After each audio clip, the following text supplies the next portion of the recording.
வணக்கம் நேயர்களே. இன்றைய இல்லறம் நல்லறம் நிகழ்ச்சிக்கு உங்களை அன்போடு வரவேற்கிறோம்.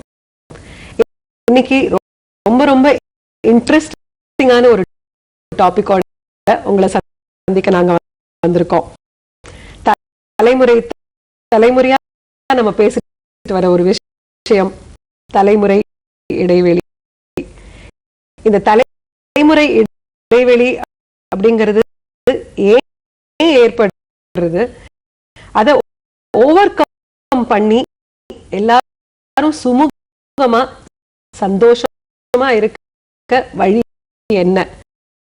ஏன்னா கூட்டு குடும்பம் அப்படிங்கிறது ரொம்ப ரொம்ப அரிதாகி போன ஒரு காலமா இருக்கு. இப்போ பெற்றோர்கள் குழந்தைகள் இவங்களுக்கு இடையே பேச்சுவார்த்தை ரொம்ப கம்மியாகி ஒருத்தரும் ஒரு தீவு மாதிரி வீட்டுக்குள்ள வாழ்ந்துட்டு இருக்கோம். சோ இதுக்கு என்ன காரணம்? இத தாண்டி இந்த தலைமுறை இடைவெளிங்கிறத குறைச்சு எப்படி நம்ம சந்தோஷமா வாழ்க்கையை நடத்தலாம் அப்படிங்கறத நம்ம கிட்ட வெளிப்படுத்துறதுக்காக எனக்கு முன்னாடி தலைமுறையை சேர்ந்த சில பேரும் என்னோட தலைமுறையை சார்ந்தவர்களும் எனக்கு அடுத்த தலைமுறையை சேர்ந்த அந்த குழந்தைகளும் வந்திருக்காங்க. ஏன்னா குழந்தைகள்கிட்ட அவங்களோட ஒப்பீனியனை கேட்கறதும் ரொம்ப ரொம்ப முக்கியம். ஏன்னா அவங்களோட பார்வை எப்படி இருக்கு அப்படிங்கறத நம்ம புரிஞ்சுக்கிட்டு பேசினாலே, அந்த பேச்சு அப்படிங்கிறது இருந்தாலே இந்த இடைவெளி குறைஞ்சிடும்னு நாங்க நம்புறோம். இப்ப நம்ம சந்திக்க போறது திரு ராமசாமி, வணக்கம். திருமதி பத்மா, வணக்கம்மா. திரு ஸ்ரீனிவாசன், குழந்தைகள் சொன்னேன், அவங்களை நீங்க சந்திக்க போறீங்க.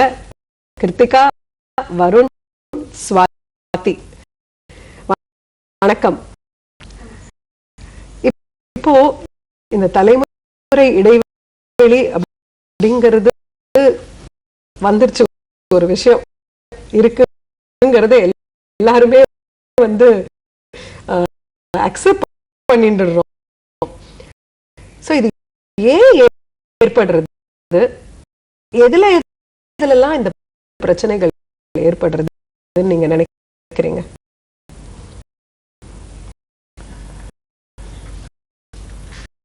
நீங்க சரியா சொன்ன மாதிரி அந்த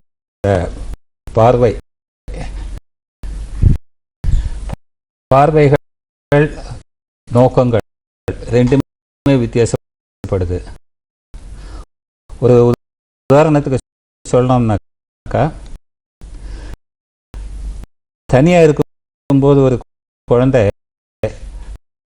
அம்மாவோட சொந்தக்காரங்களை அப்பாவோட சொந்தக்காரங்களை அடிக்கடி பார்க்காத ஒரு சூழ்நிலையில அவங்களோட வேலைக்கு அவசரம் வேற எங்கெல்லாமோ செதறி கிடக்கிற நிலைமையில திடீர்னு ஊர்லேருந்து வர அப்பாவோட தங்கைய, இதான் உன்னோட அத்தை, நீயும் போய் ஸ்டேஷனுக்கு என் கூட வா, போய் கூட்டிட்டு வரலாம்னா அந்த சமயத்தில் அந்த பையனுக்கு விளையாட போகிறது முக்கியமாக இருக்கலாம். இவருக்கு என்ன தோணுது, என்னுடைய சகோதரி நானும் அவளும் சேர்ந்து விளையாடி இருக்கோம், அந்த பாச பிணைப்பு, அதில் இருக்கிற பல எமோஷனல் அட்டாச்மெண்ட் எல்லாம் சேர்ந்து அதை ஃபுல்லாக தன்னோட பையனும் காட்டணும் அப்படின்னு எதிர்பார்க்குறாரு. இதே மாதிரி சூழ்நிலை ஒரு அம்மாவுக்கும் பையனுக்கும் வரலாம், அம்மாவுக்கும் மகளுக்கும் வரலாம். இதெல்லாம் தான் நம்ம பர்செப்ஷன், பார்வையில் வருது. ரெண்டாவது, நம்ம படிக்கிற நாளில் நாம் சின்ன பையனாக இருக்கும்போது என்ன பண்ணினோங்கிறதே நம்ம மறந்துடுறோம்.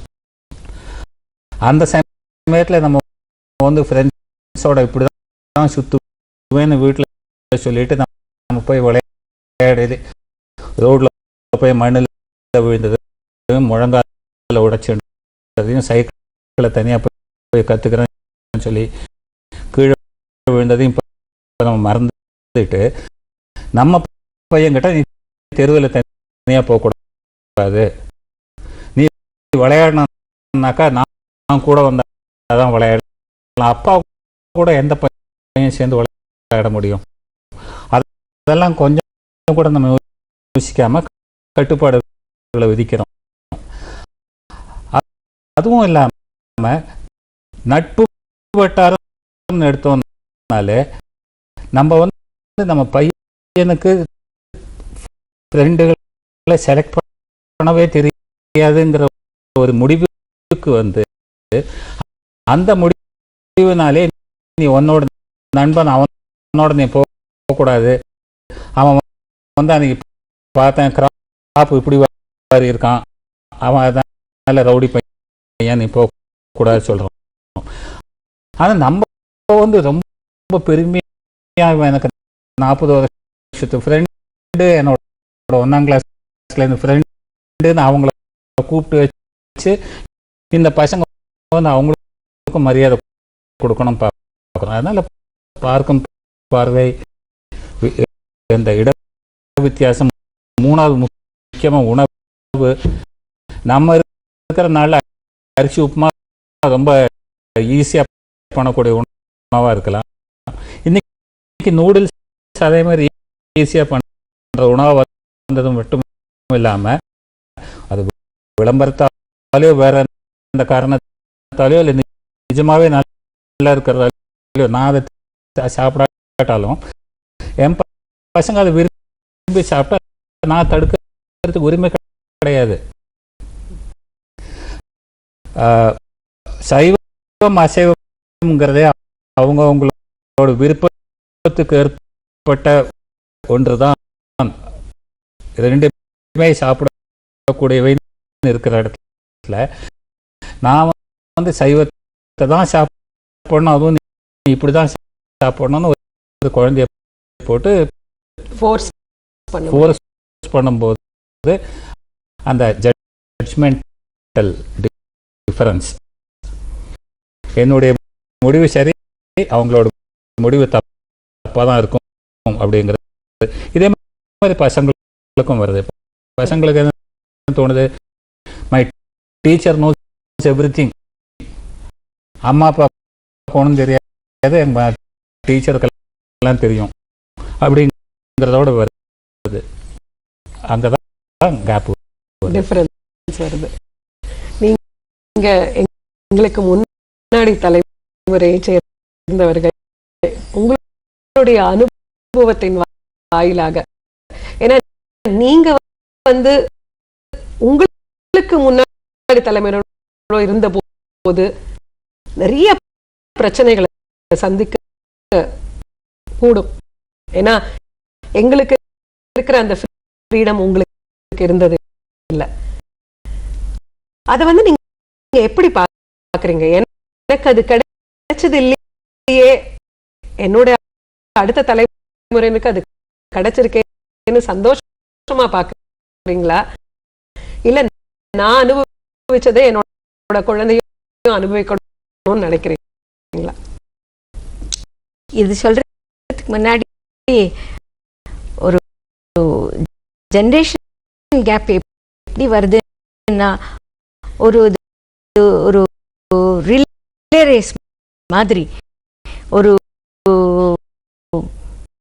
ஒருத்தர் வந்து ஒரு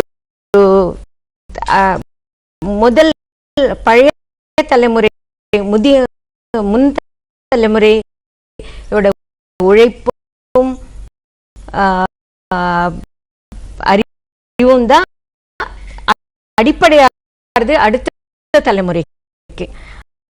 அந்த தலைமுறை இப்போ ரிலே ரேஸ் மாதிரி அவ கொண்டு வந்து கொடுத்துடுறா. அதை வச்சுட்டு அவ முன்னுக்கு போறா. போறச்சு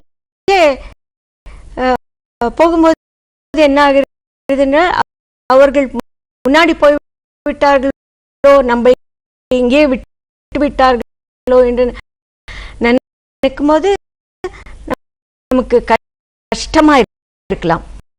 அவ நம்ம கொடுத்தது வச்சு எவ்வளவு நன்னா முன்னுக்கு வரா அப்படின்னு பார்த்தா சந்தோஷப்படலாம். ஆனா எல்லாமே நம்ம மனசுக்குள்ளதான் இருக்குன்னு நினைக்கிறேன். நம்ம பெரியவா அப்படின்னு பார்த்து அவளுடைய எக்ஸ்பீரியன்ஸ் நம்ம எடுத்துட்டு நம்மளோட நாலேஜ் கம்பைன் பண்ணா எல்லாருமே சந்தோஷமா இருக்கலாம் தான் எனக்கு தோன்றது.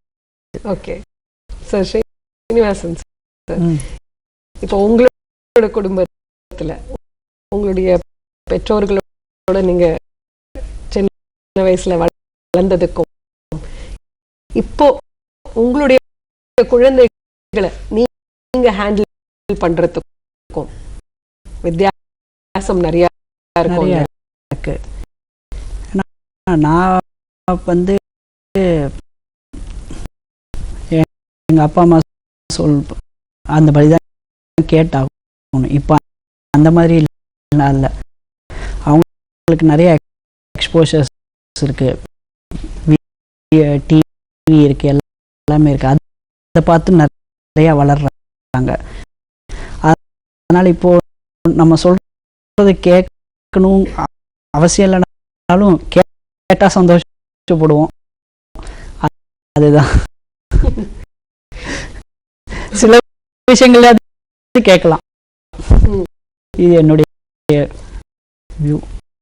இப்போ நீங்க சொல்லிட்டீங்க, உங்க குழந்தைங்க எல்லாம் என்ன ஃபீல் பண்றாங்க அப்படின்னு பாப்போம். கிருத்திகா, இப்போ 3 பேர் அவங்களோட கருத்துக்களை சொன்னாங்க இல்லையா? உனக்கு வந்து இதுல இருந்து என்ன தோன்றுறது? அவங்க சொன்னாங்க இந்த மாதிரி என்னோட சிஸ்டர் ஊர்ல இருந்து வராங்க, போய் வந்து அழைச்சிட்டு வா அப்படின்றாங்க. அப்போ வந்து எனக்கு விளையாடுறதுக்கு இதுவா இருக்கு. ஏன்னா சின்ன வயசுல பாத்தீங்கன்னா பெரியவங்க ஏதாவது பேசிட்டு பெரியவங்க பேசுறாங்க, நீ எதுக்கு நடுல வர அப்படின்னு சொல்லிட்டு அவங்கள ஒதுக்கியே வைக்கிறாங்க. ஒதுக்கி வைக்கும்போது அவங்களோட ரிலேஷன்ஷிப் வந்து அத்தை கிட்ட பேச போகும்போது ஐயோ இப்படி விரட்டி அடிக்கிறாங்களே என்ன பண்றது அப்படின்றதுனால அவங்க பசங்களோட இப்ப அத்தையோட பொண்ணோ பையனோ வந்தா உடனே போவாங்க, நான் ரிசீவ் பண்ண போறேன் அப்படின்னா. பிகாஸ் அவங்க எல்லாருமே ஒரு டீமா விளையாடி நல்லா ஜாலியா இருந்தாங்க.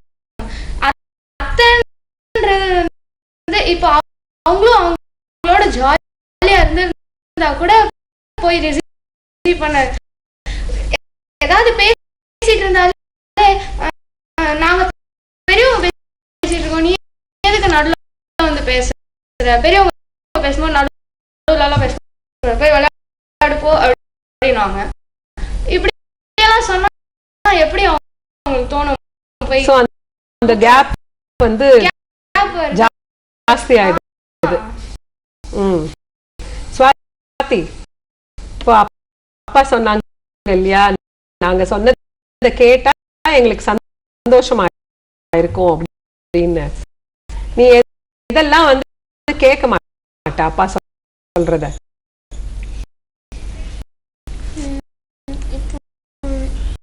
நீ படின்னு சொல்ல, நான் படிக்க முடியாது. எப்போ நான் விளையாட தான் போவேன். சொல்லுவியா? சாப்பாடுல வந்து அவங்க சொல்றதுதான் சாப்பிடணும்னு அவங்க எதிர்பார்ப்பாங்களா? உனக்கு பிடிச்சதை சாப்பிடுறதுக்கு அவங்கள அலோவ் பண்ணுவாங்களா? அலோவ் பண்ணுவாங்க. அதுல யூ ஆர் ஹாப்பி. அருண், இப்போ நீ வந்து எந்த கிளாஸ் படிக்கிற? 10th படிக்கிற இல்லையா? உனக்கு இப்போ ஓரளவுக்கு இந்த தலைமுறை இடைவெளினா என்ன அப்படிங்கிறது உனக்கு புரியும். எதுலாம் இந்த ப்ராப்ளம் நீ ஃபேஸ் பண்றன்னு சொல்ல. முக்கியமா பார்த்தா இப்போ தொழில்நுட்பம் வளர்ச்சி நிறைய அடைஞ்சிருக்கு. அதில் வந்து இப்போ புதுசாக கணினி, தொலைக்காட்சி, கைபேசி எல்லாம் வந்திருக்கு. இப்போ நம்ம வந்து ஏதாவது ஒரு முக்கியமான இன்ஃபர்மேஷன் அதெல்லாம் நியூஸ் பார்க்கணும், அதெல்லாம் பார்க்கணுன்னா நம்ம இப்போ வந்து தொலைக்காட்சி, கணினி மூலமாக நாங்கள் தெரிஞ்சுக்கிறோம். அதை வந்து அங்கே நம்ம எப்பயாவது பார்க்கறச்ச வந்து பெரியவங்க வந்து அப்போதான் குறுக்க வந்து நீ பார்க்கறது தப்பு, நீ எப்போ பார்த்தாலும் பார்த்துக்கிட்டே இருக்க, நான் எங்களையும் பார்க்க விடு, நாங்கள் உட்காரதே அந்த கொஞ்ச நேரம், மீதி நேரம் எல்லாம் நாங்கள் படிச்சுக்கிட்டு இருக்கணும், இல்லை ஹோம் ஒர்க் ஏதாவது பண்ணிக்கிட்டு இருக்கணும். சப்போஸ் வெளி உலகத்தையும் நாங்கள் தெரிஞ்சுக்கணும். இப்போ அதனால வந்து நாங்கள் இப்போ தொலைக்காட்சி, கணினி எல்லாம் ஏதாவது யூஸ் பண்ணாலே அவங்க கத்துறாங்க, அது புரிஞ்சுக்கவும் மாட்டேங்கிறாங்க.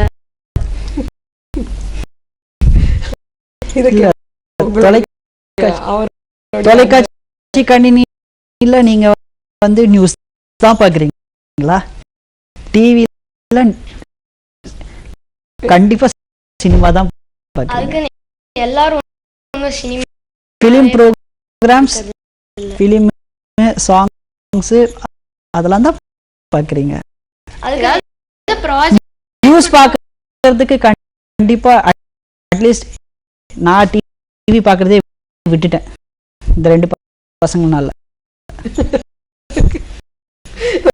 ஓகே, இப்போ உங்களோட கம்ப்ளைண்ட் கேட்டாச்சு, அதுக்கு இவங்க என்ன சொல்றாங்க அப்படின்னு கேட்போம்.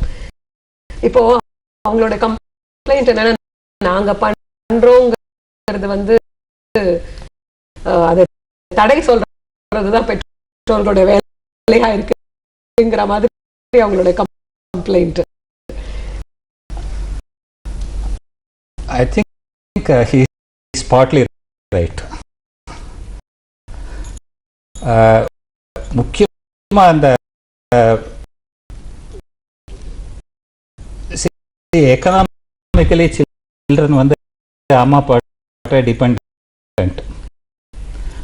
நான் வந்து உனக்கு ஸ்கூலுக்கு பிக்னிக் அனுப்பணும் தான் காசு தரணும், நான் தான் கொடுக்கணும், உன்னை படிக்க வைக்கிற நான், இது மாதிரி இதில் வந்து அம்மா வர சேர்ந்துட்டு அந்த ஒரு பிம்பத்தை உருவாக்கிட்டாங்க.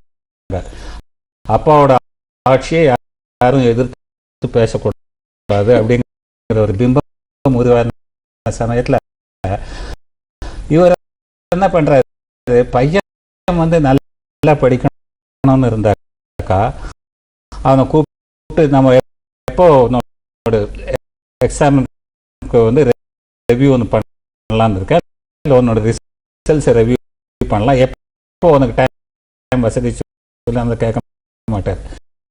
இவருக்கு வந்து அப்போ அந்த டிவி பார்க்கணும்னா வந்துட்டு ஏன் நீ டிவி பார்த்துட்டு இருக்க அப்படின்னு ரிமோட் இவர் வாங்கி அவன் எங்கே படிக்க போகிறான்னு அந்த ரூமில் போய் அவன் என்ன படிக்கிறான்னு பார்க்காம இவர் உட்காந்து வேற சேனல் பார்க்க போனா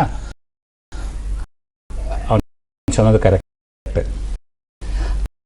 அதே மாதிரி கம்ப்யூட்டர்னு வந்த சமயத்தில் ஆஃபீஸில் வந்து எவ்வளோ நம்ம பேரே என்னன்னு தெரியாமல் ஒரு ஆஃபீஸ் ஆஃபீஸில் இன்றைக்கி ஒவ்வொரு ஆஃபீஸில் 40,000 எம்ப்ளாயிஸ் 50,000 எம்ப்ளாயிஸ் இருக்காங்க, பெருமையாக சொல்லிக்கிறாங்க. அதில் நம்மளோட பேர் ஒரு அந்த டேப்பில் பார்த்தோன்னா குண்டூசி முனையில் குட்டிக்குள்ள நம்மளோட ஃபுல் ஹிஸ்டரியே அதில் இருக்கும். அந்த ஆஃபீஸை நம்மளை நம்பி நம்மளை மரியாதை பண்ணி நமக்கு ஒரு டேபிளும் கொடுத்து ஒரு கம்ப்யூட்டரும் கொடுத்து கையில் ஒரு ஃபோனும் கொடுத்து எல்லாம் பண்ணுது.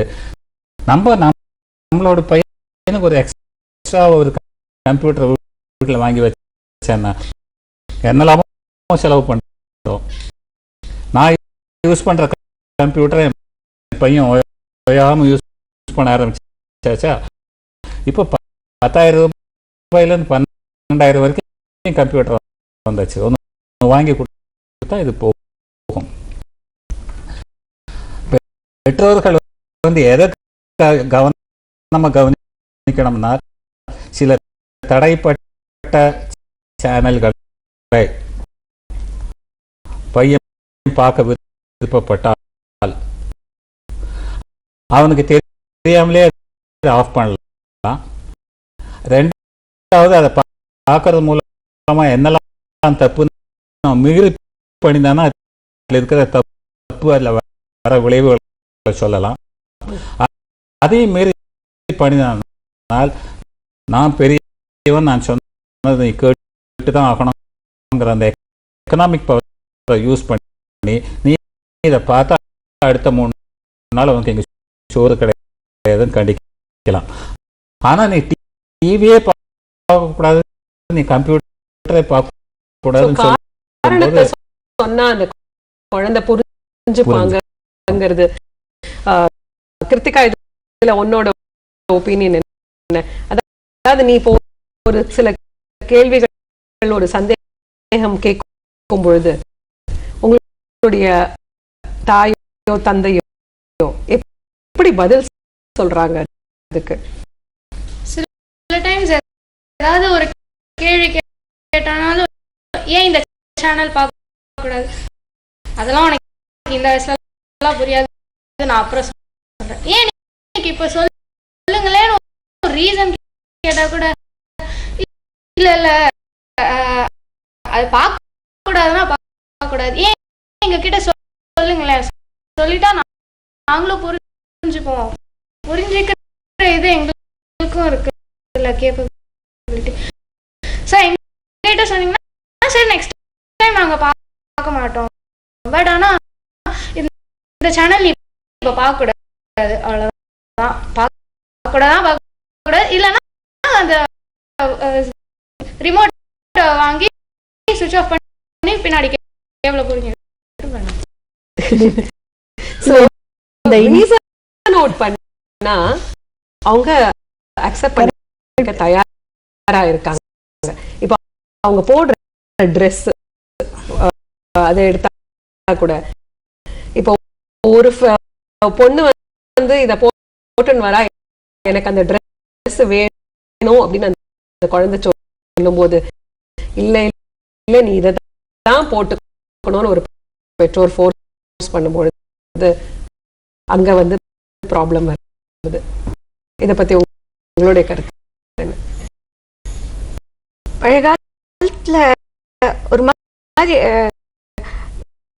எனக்கு என்னோட முந்தைய ஜென்ரேஷன், என்னோட பின்னாடி ஜென்ரேஷன் ரெண்டுத்தையும் பார்க்கும்போது என்ன தோன்றதுன்னா, மிந்தி ஒரு பயம் கலந்த ஒரு மரியாதை அப்பா அம்மா அப்படின்னா, அதனால அவ சொல்றதுக்கு ஒரு மரியாதை இருக்கும், அவ சொல்றது செய்யணும்னு, அவளை எதிர்க்க கூடாதுன்ற ஒரு பயமும் இருந்தது. ஆனா இந்த காலத்துல நான் குழந்தைகளை பார்க்கும்போது அவ வந்து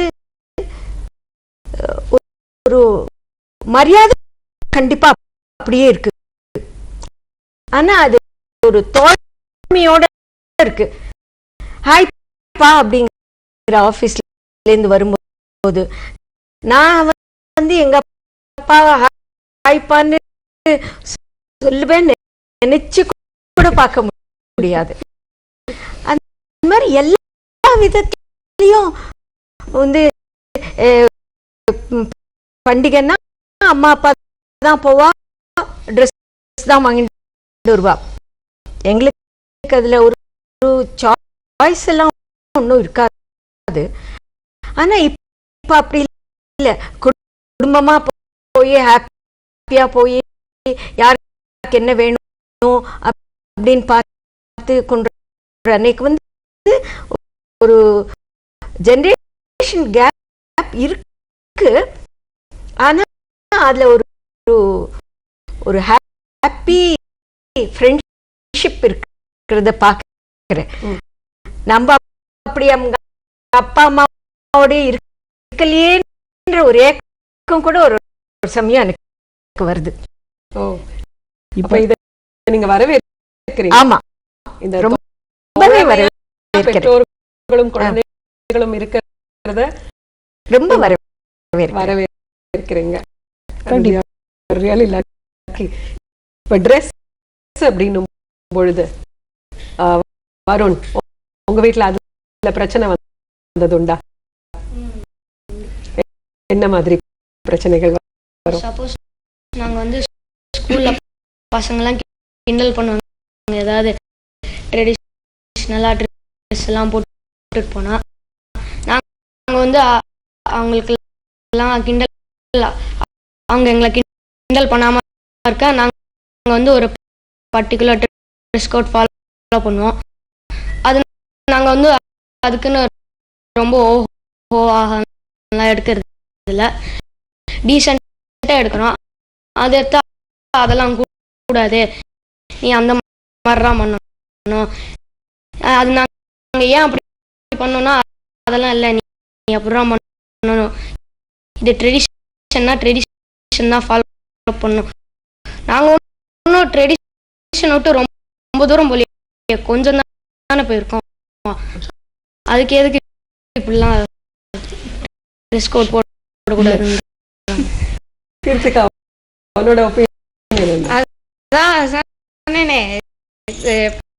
எப்போ பார்த்தாலும் மோஸ்ட்லி பார்த்தீங்கன்னா அவங்க எடுக்கிற ட்ரெஸ்ஸை தான் என்ன எடுக்க சொல்லுவாங்க. இதே நான் சில டைம்ஸ் எங்கள் அம்மா வச்சு யூஸ் பண்ண சொல்லுவேன், இந்த புடவை நல்லா இருக்கு அப்படின்னு எடுத்துருவாங்க, நல்லா இருக்குன்னு சொல்லிட்டு. சில டைம்ஸ் உன் டேஸ்ட் நல்லா இருக்கு, சில டைம்ஸ் நல்லா இல்லைன்னு வாங்க. இதே நான் ரிலேஷன்ஸ் யாராவது வந்தாங்கன்னா நான் சொல்லுவேன், நான் தான் இந்த புடவை செலக்ட் பண்ணேன் அப்படி. உடனே எங்கள் அம்மா சொல்லுவாங்க இந்த மாதிரி அது நல்லா இருந்ததுனால தான் நானும் எடுத்தேன் அப்படின்னு. இதே என்னோட சைட்ல பார்த்தீங்கன்னா எனக்கு இது கரெக்டுன்னு தோணுச்சு, அதனால தான் நான் எடுத்தேன், அதனால தான் என் பொண்ணு கரெக்டா போட்டிருக்கா அப்படின்ட்டு அவங்கள சப்போர்ட் பண்ணி அவங்க பேசுவாங்க. டியூஷனுக்கெல்லாம் பட்டு பாவாடை சட்டை போட்டு சொல்லுவாங்க, இருக்கிறதுலே சரியான காமெடியா. அதனால நீ வந்து சொசைட்டில என்ன மாதிரி இம்ப்ளிகேஷன்ஸ் உனக்கு ஏற்படுறது? இப்போ எந்த இடத்துக்கு என்னென்ன ட்ரெஸ் போட்டு போகணும்னு எல்லாருக்குமே தெரியும். இப்போ வந்து ஒரு என்ன சொல்றது, ஒரு கடைக்குள்ள ஒரு சூப்பர் மார்க்கெட் இதுல போனோம்னா பட்டு பாவாடை சட்டை போட்டு நார்மல் ட்ரெஸ் போட்டு போகலாம். இப்போ டியூஷன் போனா கேஷுவல்ஸ் போட்டு போகலாம். ஆனா கோயிலுக்கு போகும்போது பட்டு பாவாடை சட்டை நானே எடுத்து போடுவேன். ஆனா சில டைம்ஸ் பட்டு பாவாடை சட்டை வேஸ்டா போகுது, டியூஷனுக்கு போட்டு போயேன், அங்க போட்டு போகும்போது எல்லாரும் கேஷுவலா இருக்கும்போது நம்ம மட்டும் பட்டு பாவாடை சட்டை போட்டு போனா என்ன இப்படி போட்டு வந்திருக்கா அப்படின்னு ஒரு மாதிரி கேட்குறாங்க. சில பேர் டைரக்டாவே மூஞ்சில அடிச்ச மாதிரி பேசுறாங்க. ஸோ அப்படி பேசும்போது நமக்கு கஷ்டமா இருக்கு. அது அம்மா கிட்ட வந்து சொன்னா அதெல்லாம் இல்லை, எனக்கு தெரியும், பசங்க நிறைய பேர் போட்டு இதுல என்னன்னா பட்டு பாவாடை கீழே போட சொல்லுவாங்க, மேல வந்து ஒரு மாடர்னான டாப் போட சொல்லுவாங்க. பட்டிக்காடு மாதிரி இருக்கும் மாதிரியா இப்படி போட்டு போனா உடனே அம்மா சொல்லுவாங்க, நான் நிறைய பேரை பார்த்திருக்கேன் இந்த மாதிரிலாம் போட்டு போறாங்க, அவங்கெல்லாம் கவலையே படல, நீ ஏன் கவலைப்படுற அப்படின்னாங்க. எனக்கு ஒரு மாதிரி இருக்கு, நான் அப்படி போட்டு போனா எல்லாரும் ஐயோ சரியான பட்டிக்காடு அப்படின்றாங்க. ஸோ இதை புரிஞ்சுக்கவே மாட்டேங்க. சார் நீங்க அதே மாதிரி கொஞ்ச நாள் போட்டுனா அது ஒரு ஃபேஷன் ஆயிடும். அதுதான் ஃபேஷன் ஆக மாட்டேங்குது. ஒரு நாள் போட்டு நிறுத்துறீங்கல்ல, இந்த மாதிரி விஷயங்கள்ல தான் நம்மளுக்கு பிரச்சனைகள் ஏற்படுறதுங்கிறது புரிஞ்சிடுச்சு. இது எப்படி சரி பண்ணலாம்னு நினைக்கிறீங்க நீங்க? சரி, இப்பெல்லாம் முக்காவாசி நம்ம விட்டு கொடுத்துறோம். பேரண்ட்ஸ் தான் விட்டு கொடுத்து பசங்க சொல்ற மாதிரி தான் நடந்துக்குது. சாப்பாடாக இருந்தாலும் சரி, ட்ரெஸ்ஸாக இருந்தாலும் சரி. அதனால இன்னும் கொஞ்ச நாள்ல கண்டிப்பா இது சரியாயிடும் தான் தோணுது. அவங்க பசங்களுக்கு மேபி அவங்க சொல்ற மாதிரியே நடந்துப்பாங்களா இருக்கும். அப்போ அந்த ஜெனரேஷன் கேப் வரதுக்கான வாய்ப்புகள் கம்மியாகலாம். எனக்கு இன்னொன்று என்ன தோன்றுதுன்னா, another area of conflict, career. வந்து நாங்கெல்லாம் படிச்சு முன்னுக்கு வச்சே ஒரு லிமிட்டெட் கோர்ஸ் தான் இருந்தது. அதை படிச்சுட்டு அந்த வேலைக்கு போகிறது தான் பெண்களுக்கு. நான் டீச்சராக போகலாம், நர்ஸ் டாக்டராக போகலாம், பசங்கன்னா டாக்டர் இன்ஜினியராக போகலாம், அது சிஏ படிக்கலாம். ரொம்ப லிமிட்டட் சாய்ஸ் தான் இருந்தது. ஆனால் இப்போ அப்படி இல்லை. எத்தனையும் நம்மளால நினைச்சு பார்க்க முடியாத அளவுக்கு சாய்ஸ் இருக்கு. விஷுவல் கம்யூனிகேஷன்ங்கிறா, மாஸ்டர் இதுங்கிறா, ஜேர்னலிசம்ங்கிறா, என்னென்னவோ சொல்றா. அந்த மாதிரி ஒரு கோர்ஸ் இருக்குன்னு எங்களுக்கு அவேர்னஸ் கூட கிடையாது. அதனால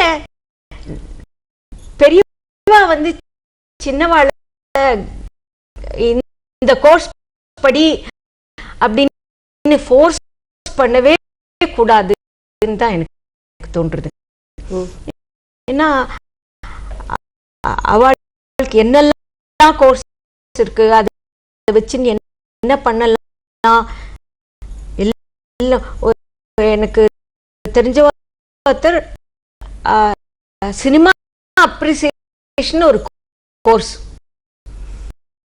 அந்த மாதிரிலாம் இருக்கும்னு எனக்கு தெரியவே தெரியாது. அதை வச்சுட்டு என்ன பண்ண போறேன்னு நான் கேட்கல. ஏன்னா ஒரு அபிப்பிராயத்தோடு தான் பண்ணிட்டு இருக்கா. சொன்னாலும் எனக்கு புரிய போறது இல்லை.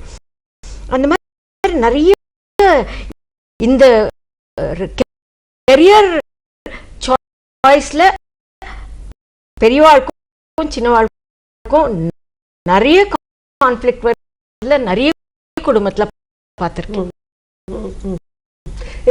இந்த கெரியர் சாய்ஸ் அப்படின்னும் பொழுது அதுலயும் வந்து என்னால படிக்க முடியாத விஷயத்தை என்னோட குழந்தைய படிக்க வைக்கணும் அப்படி ஆசைப்படுறது, அதுலயும் வந்து கான்ஃப்ளிக்ட் வருது இல்லையா? அதில் 2 விஷயம் இருக்கு. அதில் வந்து 2 கை சேர்த்தாதான் சட்டம் வருங்கிற மாதிரி நடக்கிறது.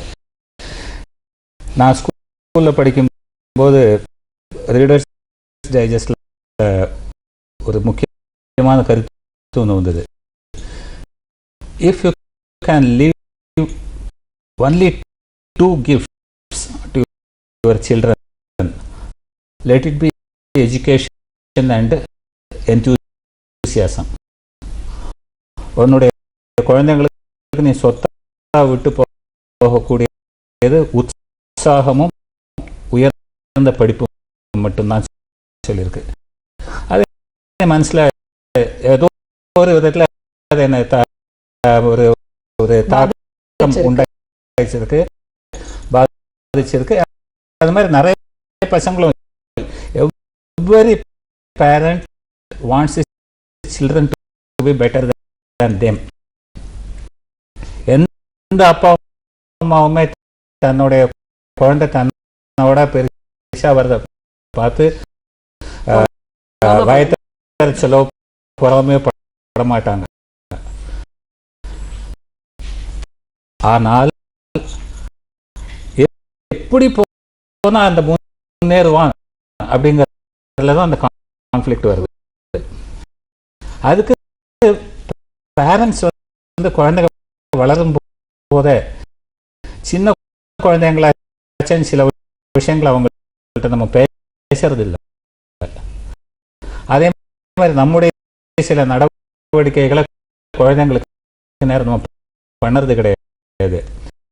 அவங்கள வந்து அவங்களோட வளர்ச்சிக்கு ஏற்ற மாதிரி நம்ம ஷேர் பண்ணோம்னா வித்தியாசம் வரும்.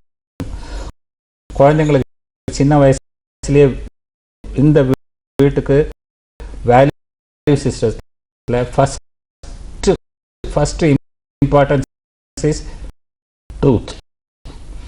யார் பொய் பேசினாலும் அதை வந்து கண்டுபிடிச்ச ஆள் வந்து அவங்கள எப்படி வேணா பனிஷ் பண்ணலாம், பொய் பேசக்கூடாது, இது நம்ம எல்லாரும் ஒத்துக்கிறோம் அப்படின்னு ஒரு அக்ரிமெண்ட் வந்தாச்சுன்னா நிறைய குடும்பங்கள் நம்ம இன்னைக்கு கூட நான் கேள்விப்படுறேன். ஸ்கூல் போகிற பெண் குழந்தைகளை யூனிஃபார்மில் புறப்பட்டு பேக்கில் வந்துட்டு வேற ட்ரெஸ் எடுத்துக்கிட்டு பீச்சில் போய் கிளாஸை கட் பண்ணிட்டு பீச்சில் போய் வேற யூனிஃபார்மை கட்டி வச்சு வேற போட்டு இதெல்லாம் பண்ணுறது. இதுக்கெல்லாம் என்ன காரணம்? There is no value prevailing in that house. அப்பா போய் சொல்லலாம் பரவாயில்ல, அம்மா போய் சொல்லலாம் பரவாயில்ல, ஆனால் குழந்தை மட்டும் பொய்ன்னு இவங்களா நம்பிட்டு குழந்தை அடிக்கிறது பனிஷ் பண்ணுறது போவாங்க. அந்த குழந்தை டே இன் டே அவுட் அப்பா ஃபோன் எடுத்து அம்மா இல்லை வீட்டில் வெளியே போயிருக்காங்க சொல்றது குழந்தை பார்த்துட்டே இருக்கு. அம்மா வந்து யாராவது அப்பாவை தேடி வந்தாக்கா அப்பா உள்ள இருப்பாரு, அவர் இல்லையே வெளியே போயிட்டாரு, சாயங்காலம் தான் வருவாங்க அப்படின்னு சொல்றது அந்த குழந்தை பார்த்துட்டே இருக்கு. ஆனால் அந்த குழந்தை போய் சொல்லக்கூடாதுன்னு அம்மா அப்பா அதை போட்டு அடிப்பாங்க. இது மாதிரி சமயங்கள்ல எல்லாம்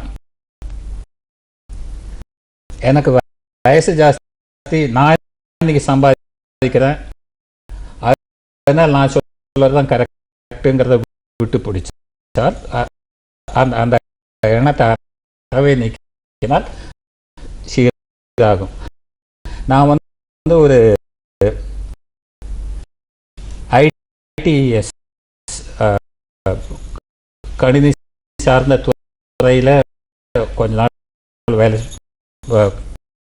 கொஞ்சம் வருஷங்கள் வேலை செஞ்சிருக்கேன். அந்த துறை வந்ததுக்கு அப்புறமா இவங்க சொன்ன மாதிரி வேலை வாய்ப்புகள் ரொம்ப ஜாஸ்தியாக இருக்கு. நிறைய பேர் நான் படிக்கிறதுனால ஒரு வேலைக்கு 15 இன்டர்வியூ போயிட்டு கூட மைண்டில் ஒரு ஃப்ரஸ்ட்ரேஷன் வந்து கிடையாது. 16வது இன்டர்வியூக்கும் அதே இன்ட்ரெஸ்டோட போனேன். ஆனால் என்னுடைய மகன் வந்து அந்த பிளேஸ்மெண்ட், இந்த கேம்பஸ் பிளேஸ்மெண்ட் நடக்கும்போது MBA காலேஜில் first day first choice select ஆகலைன்னு வந்தால் எந்த கம்பெனியுமே ஒருத்தர் வந்து உன்னை பிடிக்கலங்கிறதுக்காக எடுத்துக்காம இல்லை. அவங்களுடைய வேற, இந்த ஜாப் ஃபிட் வேற. அதனால இந்த இவருக்கு தேவையான மாதிரி இன்னொரு கம்பெனி வரும். அந்த பொறுமை இல்லாம ரெண்டாவது ரிஜெக்ட் ஆகிறதுக்குள்ளேயே மனசு உடஞ்சு போயிடுறாங்க. அது தேவையே இல்லை. நான் இப்போ இந்த கம்பெனியில் ஒரு பொறுமை இல்லாதனம் அப்படிங்கிறது அதிக அளவு நம்மளுடைய அடுத்த தலைமுறையிடம் வளர்ந்து வருகிறதோ. பொறுமை இல்லாதனம்ங்கிறது இல்லை, சில சமயங்கள்ல பேரண்ட்ஸ்களோட அடிக்கடி கலந்து பேசாததுனால குழந்தைங்களுக்கு ஏமாற்றம்னாலே என்னன்னு தெரியாம ஆயிடுது. நம்ம சேர்க்கும் போதே அந்த குழந்தை வந்து 90+ தான் வாங்கணுங்கிற மாதிரி ஸ்கூல்ல சேர்த்து படின்னு ஓயாம சொல்லி 70க்கு கீழே வாங்குற குழந்தைகள்லாம் ஒன்றுத்துக்குமே அலாக்கி இல்லாத குப்பைகள்ங்கிற ஒரு நினைப்பு உண்டாக்குறோம். அப்போ அந்த குழந்தைக்கு நம்ம மேல கோபம் வந்தாக்கா அதுக்கு எந்த விதத்தில் காட்டும்? ஒரு பரீட்சைக்கு பங்க் பண்ணோம், ஒரு பரீட்சையிலே தனக்கு தெரிஞ்ச கேள்விக்கே ஒன்றுனே பதில் சொல்லாமல் வந்து அதில் ஃபெயில்னு வாங்கிட்டு வரும். நம்ம வந்து அதை பார்த்து கோவப்படுறது ஆனந்தமாக ரசிச்சுட்டு இருக்கோம். நமக்கு அது எதுவுமே தெரியாமல் திருப்பி அந்த குழந்தைய போட்டு திட்டுவோம். இது வந்து பர்மனெண்ட்டாக ஜாஸ்தியாக.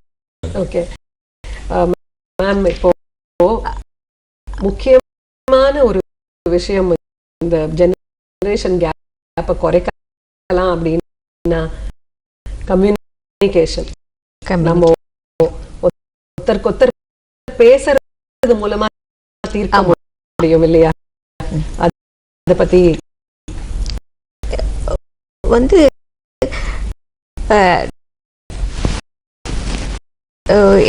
யங்கர் ஜெனரேஷன் வந்து அவ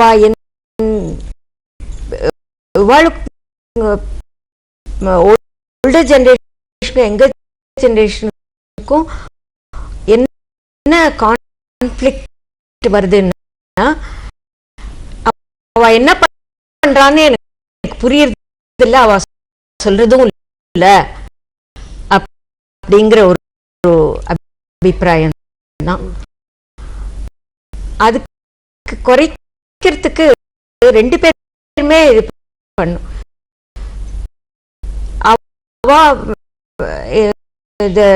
நியூ ஜெனரேஷன், யங் ஜெனரேஷன் வந்து இது இப்படி பண்ணிட்டு இருக்கேன்னு ஒரு 10 நிமிஷத்துல ஒரு ஜிஸ்ட் மாதிரி சொல்லிட்டா, ஓஹோ இப்படி பண்றியா, சரிப்பா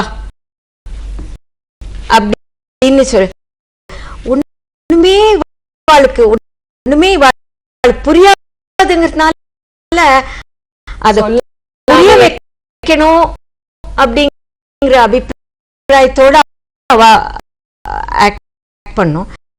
இவாளும் அவன் சரியான முறையில தான் பண்ணுமா, நான் அவனுக்கு ஒரு நல்ல வேல்யூ சிஸ்டம் கொடுத்துருக்கேன். அதனால அவன் அந்த வேல்யூவோட எந்த ஒரு காரியத்தை பண்ணாலும் சரியாதான் பண்ணுவான் அங்கிற நம்பிக்கையே நம்ம அவ கிட்ட வச்சிருக்கோங்கிறத அவளுக்கு தெரியப்படுத்தணும்.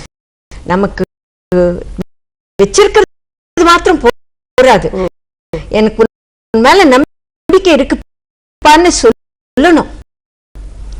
அவளும் நம்ம அப்பா நம்மளோட இன்ட்ரெஸ்ட் அப்பாக்கு அம்மாக்கு வேணும் அப்படின்னு சொல்லிட்டு அவளும் இது இது பண்றேன்ப்பா, இந்த காரியத்துக்காக இது பண்றேன், இந்த 3 வருஷத்துல நான் போய் இது பண்ணிட்டு போறேன் அப்படின்னு அவளும்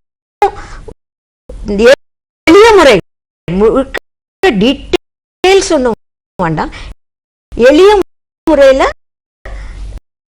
இவள் புரியுற மாதிரி சொன்னா எந்த வித கான்ஃபிளிக்டும் இருக்காது.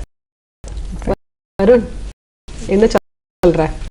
பாட்டி உனக்கு வந்து ஒரு பாட்டி வயசு அவங்களுக்கு ஆயிருக்கு. அவங்க சொல்றது என்னன்னா, நீங்க என்ன பண்றீங்க அப்படிங்கறத எங்க கிட்ட சொன்னா நாங்க சந்தோஷப்படுவோம்னு. அதுக்கு நீங்க தயாரா இருக்கீங்களா? எங்களுக்கு ஒன்றும் இல்லை, நாங்கள் எதுவாக இருந்தாலும் சொல்லிட்டு சொல்லுவோம். ஆனால் நாங்கள் சொல்ல வந்தா அவங்க திடீர்னு ஏதாவது வேலையாக இருந்தா ஒரு நிமிஷம் காது கொடுத்து கேளுங்கன்னா அது கேட்க மாட்டாங்க, அவங்க கண்டுக்கிறதும் இல்லை. அப்புறம் நம்ம மாதிரி நம்ம வேலையை பார்த்துட்டு போனா ஏன் சொல்லலை, எதுக்கு சொல்லலைன்னு அப்போ அவங்க அந்த பக்கமா அந்த மாதிரி வந்து சொல்லுவாங்க. நாங்கள் ஒன்றும் சொல்லாம எதுவும் பண்ண போறது இல்லை, அதனால அவங்க ஒன்றும் கேட்கறது மாட்டேங்கிறாங்க. அவங்க ஃப்ரீயா இருக்கிறச்சே தான் நம்ம சொல்லணும்னா அது டைமும் இருக்காது, அதுல எல்லாம் முடிஞ்சு. ரொம்ப கரெக்ட்.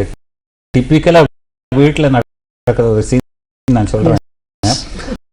அப்பா வந்து நியூஸ் பேப்பர் படிச்சுட்டு இருப்பாரு, அம்மா அங்கேருந்து வந்து என்னெல்லாமோ அன்னைக்கு இதெல்லாம் வாங்கணும், இங்கே போனோம் அங்கே போனோம், என்னெல்லாமோ வாங்கணும், ஹோல் கேட்டலாக் கொடுப்பாங்க. இவர் சும்மா கேட்டு படிச்சுட்டு இருப்பாரு. அப்புறம் ஒரு காஃபி குடிச்சு எழுந்து போயிடுவாரு. இதை அந்த பையன் கைந்து பார்த்துட்டு இருப்பான். இது முடிஞ்சு வச்சு போயிடும். ஆனா அம்மா அப்பா வந்து திட்டுறது எப்போ தனியாக திட்டிருக்கலாம், நீ ஏன் இந்த மாதிரி பண்ணல, நான் சொன்னேன்னா இவ்வளோ எல்லாம் கேட்கலன்னு கேட்டிருக்கலாம், இல்லைன்னா அந்த அம்மாவை மறந்துருக்கலாம். இதே பையன் கொஞ்சம் பொறுத்து டிவி பார்த்துட்டு இருப்பான், இல்லைன்னா ஒரு கம்ப்யூட்டரில் எதோ தேடின்னு இருப்பான். அப்போ அம்மா இதே மாதிரி வந்து பக்கத்தில் இதே மாதிரி ஒரு லிஸ்ட் கொடுப்பாங்க. இந்த பையன் அவ அப்பா பண்ண தலையிலே எதையும் வாங்கிக்காம மண்டையில் ஏறாம தலையாட்டிட்டு இருப்பான். கொஞ்சம் பொறுத்து அவங்க அம்மா ஸ்கூல் விட்டு வந்த உடனே இன்னைக்கு இதை பண்ணியா அதை பண்ணியா, இந்த டீச்சரை பார்த்தியா, அவங்கள்ட்ட இதை கூட, இதெல்லாம் எப்போ சொன்ன அப்படின்னு கேட்கும்போது பையனுக்கு திட்டு விழும், அடி விழும். அப்போ அந்த பையனோட மைண்ட்ல என்ன தோணுது, அப்பா பண்ணின அம்மா விட்டுட்டா, நான் மட்டும் தப்புன்னு பிடிக்கிறான்னா அவனுக்கும் அவங்க அப்பாவுக்கும் ஏன் சண்டை வராம இருக்கும்? அதுக்கு பதிலா அதே அம்மா அவங்க அப்பாவையும் பையனுக்கு நிறைவே நான் சொன்னது புரிஞ்சதா திருப்பி சொல்லுங்க அந்த ரூல் அந்த வேல்யூ சிஸ்டம் அங்கே இருக்குங்கிற எஸ்டாப்ளிஷ் பண்ணிட்டு பையன்கிட்ட வந்து நீ ஏன் அதை பண்ணலனாக்கா இந்த வீட்டில் எல்லாருக்கும் ஒரே ரூலுங்கிறது தெரியும். நீங்கள் வந்து வீட்டில் அப்பாவுக்கு ஒரு ரூல் அம்மாவுக்கு ஒரு ரூல் பசங்களுக்கு மட்டும் தனி ரூல் அப்படின்னாக்கா கஷ்டம். ஆக்சுவலாக இது அட்லீஸ்ட் டின்னரையாவது சேர்ந்து எல்லாரும் உட்காந்து சாப்பிட்டு அந்த டிவி அட்லீஸ்ட் ஆஃப் பண்ணிட்டு அந்த நேரத்துலயாவது பேசலாம். இங்கிலீஷ்ல ஒரு பழமொழியே இருக்கு, the family eats together, stays together. டெஃபினட்டா அட்லீஸ்ட் அந்த ஒரு half an hour அது பசங்களும் நம்ம கிட்ட பேசுவாங்க, நம்மளும் பசங்க கிட்ட பேச முடியும். அப்பவும் சீரியலை பார்த்துட்டு இருக்கோம் நம்ம, ரொம்ப பண்றதுக்கு ஒரு சான்ஸ், பேசுறதுக்கே டைம் இல்லாம தான் இப்போ போயிட்டு இருக்கு. ஏன்னா அந்த குழந்தைங்க படிக்கிற நேரம் நம்ம அவங்க, அதனால அவங்களும் டிவி தான் பாக்குறாங்க, ஃப்ரெண்ட்ஸோட பேசிக்கிறாங்க, நம்ம கிட்ட பேசவே மாட்டேங்கிறாங்க. எந்த அளவுக்கு இப்போ போன்ஸ் அப்படிங்கிறது, செல்போன்ஸ் குழந்தைங்களுக்கு வாங்கி கொடுக்கறதுங்கிறது இப்போ ஒரு ரொம்ப சர்வசாதாரண விஷயம், ஏதோ ஒரு தேவையான ஒன்று, தேவை. ஏன்னா இப்போ அவங்க தனியா டியூஷன் போறாங்க, அப்போ நம்ம கொடுக்க வேண்டியிருக்கு. அப்ப அதுவே வந்து அதிகபட்சமா போகும்போது நம்ம வாங்கி கொடுக்கிற விஷயமே நமக்கு எதிரா, அது அட்வான்டேஜ் டிஸ்அட்வான்டேஜ் இருக்கிற மாதிரி தான் அதுவும். சோ நம்ம அதை வந்து எப்படி பேலன்ஸ் பண்ணணும் நீங்க நினைக்கிறீங்க மிஸ்டர் ஸ்ரீனிவாசன்? அகைன் திருப்பி நல்லதை சொல்லி கொடுத்தா கண்டிப்பா பசங்க கேட்பாங்க, நல்லா அதே மாதிரி இருப்பாங்க. நம்மளே வந்து தப்பு பண்ணும்போது தான் அதை பார்க்குற பசங்களும் கெட்டு போகிறாங்க. ஸோ நம்ம ஃபர்ஸ்ட் ஒழுங்கா இருந்தானா கண்டிப்பா நம்ம பசங்க வேல்யூ சிஸ்டம்ங்கிற ஒரே மாதிரி கண்டிப்பா அளவுகோல் மாறுபடக்கூடாது. கட்டி கொடுத்த சோறு கொஞ்ச நாளைக்கு தான், நம்ம கரெக்ட் வேல்யூஸ் ஒவ்வொரு இன்சிடென்ட்ஸ்லயும் இப்படிதான் பிஹேவ் பண்ணும் அப்படின்னு சொல்ல முடியாது. ஆனா நம்ம பேசிக் வேல்யூ சிஸ்டம்ஸ் கரெக்டா இருந்தா அவளுக்கே தெரியும் இந்த நேரத்துல எப்படி நம்ம பிஹேவ் பண்ணோம், இது எவ்வளவு வரைக்கும் உபயோகிக்கலாம், எவ்வளவு வரைக்கும் உபயோகிக்க கூடாது, அந்த லிமிட் அவளுக்கே தெரியற மாதிரி நம்ம வேல்யூ சிஸ்டம் கிரியேட் பண்ணணும்.